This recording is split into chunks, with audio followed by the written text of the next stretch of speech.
माननीय श्री कालीपद सरन, आप बैठिएगा, आप बैठिएगा।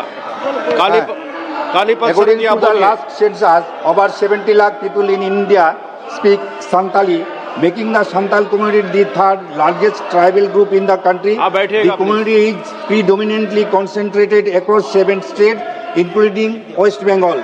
Establishing a Santali Central University in West Bengal would significantly benefit the Santali speaking population, given the community's dense concentration in the state. It would promote and develop Santali language and literature, create opportunity for higher study for youth in their own language, encourage research on Santali culture and history, and support the socio-economic upliftment of the community. This step would not only honor the legacy of the Santhal community but also reinforce India's commitment to celebrating its linguistic and cultural diversity.